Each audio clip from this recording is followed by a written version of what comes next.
Kalau boleh Bu, mohon dapat berbagi ke kita semua. Apa saja sih Bu yang telah dilakukan Kemendikbudristek untuk meningkatkan presentasi kelulusan seleksi ASN PPPK pada tahap selanjutnya? Silakan Ibu. Ya, terima kasih. Jadi kalau yang untuk tahap 1, tadi sudah saya sampaikan dengan mengajukan berbagai permohonan kepada Kemenpan untuk dapat meningkatkan jumlah lulusan. Nah, tentu untuk yang seleksi tahap 2 yang kita lakukan ya sebenarnya masih yang bisa kita lakukan terkait dengan pelaksanaan itu selalu mengacu pada Permenpan RB nomor 21 ya Mbak ya. Namun kami juga menghimbau untuk bagi yang sudah lulus, yang belum lulus, yang akan ikut ujian tahap 2 dan tahap 3 itu terus belajar, meningkatkan diri. Ada guru belajar berbagi di situ, seleksi ASN P3K. Tentu yang sering masuk ke kami itu kan kok nggak sama. Sebenarnya itu adalah konsepnya. Jadi pengembangannya itu kepada guru-guru silahkan mengembangkannya. Jadi tidak ada yang namanya bocoran soal. Kalau misalnya mau sama persis itu namanya kan bocor ya, tetapi kita memberikan guidance-nya yang ada di dalam laman itu, pengembangan konsep-konsep besarnya, pengembangannya ada kepada Bapak Ibu guru sendiri. Jadi tetap mempersiapkan diri dengan belajar sebaik-baiknya. Kan sudah tahu ya pola soalnya seperti apa di ujian 1. Nah, kira-kira seperti itu juga yang akan teman-teman guru dapatkan di ujian kedua. Sedangkan afirmasi atau penyesuaian NAB itu sudah selesai di tahap 1 dan itu yang akan kita lakukan juga agar bisa menjaring lebih banyak lagi peserta yang lulus di tahap berikutnya. Seperti itu. Mohon informasi apakah di tahap 2 nanti masih memprioritaskan guru induk atau kembali melihat skor perolehan nilai yang tertinggi, karena memang banyak sekali informasi yang beredar. Mohon informasinya Ibu Nunu. Silakan Bu Nunu, mungkin bisa ditanggapi dulu pertanyaan pertama. Ya, baik Bu Rion, terima kasih untuk pertanyaannya. Ini pertanyaan banyak sekali mampir di akun Instagram pribadi saya. Jadi afirmasi untuk sekolah induk itu hanya kita berikan di ujian tahap 1. Ya, ujian tahap 1 itu khususon ya, kita khususkan untuk guru-guru di sekolah negeri. Sedangkan di ujian tahap 2 nanti, untuk ujian tahap 2 itu sudah terbuka berkompetisi seluruhnya, baik dari guru swasta, guru non induk, dan juga untuk lulusan PPG, individu yang mempunyai sertifikat guru dan belum mengajar. Kemudian, namun ada perbedaan dengan seleksi ketiga. Seleksi kedua ini boleh memilih sekolah lain, bukan di sekolahnya sendiri, tetapi masih dalam satu daerah kewenangan. Jadi formasinya sudah berkompetisi dengan seluruhnya. Jadi kita melihat nilai tertinggi sebagaimana yang ada di dalam Permenpan. Seperti itu Mbak, untuk jawaban untuk yang pertama.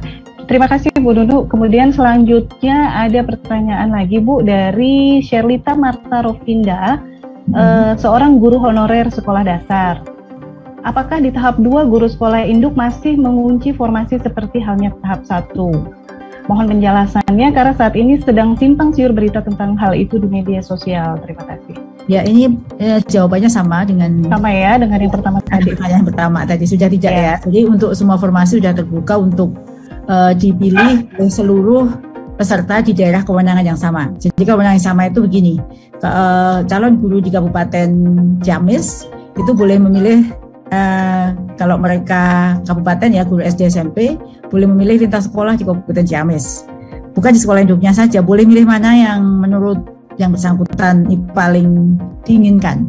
Kemudian untuk yang SMA SMK, Provinsi Jawa Barat boleh memilih sekolah SMA SMK antar kabupaten dalam satu kewenangan provinsi. Itu jawabannya ya, sudah tidak dikunci lagi. Bisa lintas daerah ya Bu Nunu ya?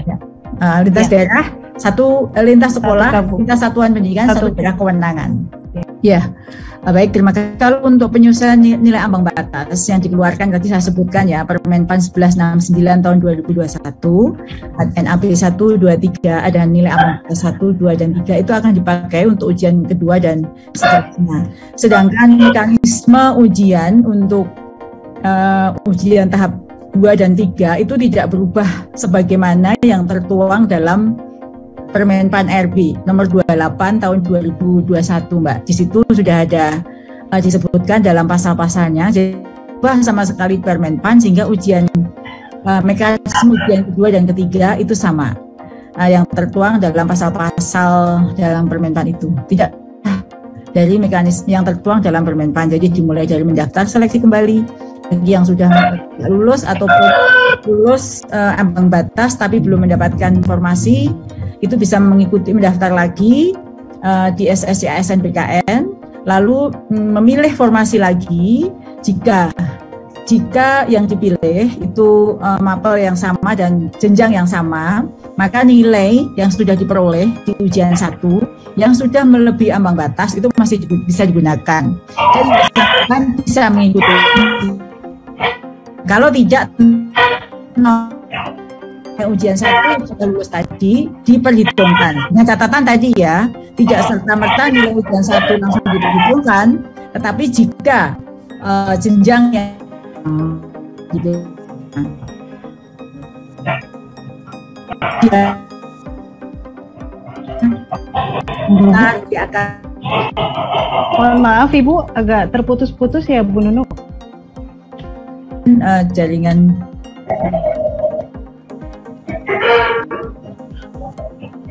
Halo Bu Nunu.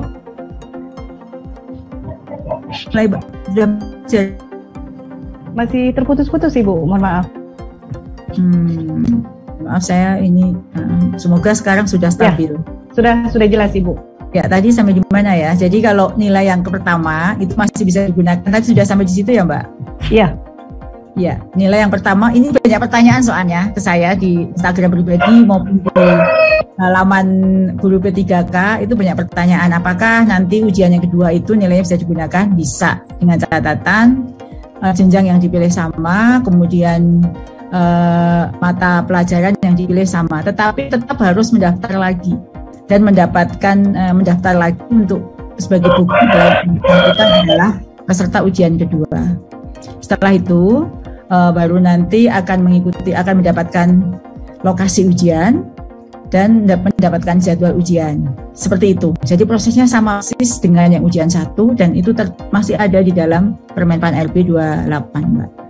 Baik, terima kasih Bu Nunu. Berarti memang mekanismenya tidak berubah ya Bu ya untuk seleksi berikutnya. Ya, terima kasih Bu atas penjelasannya.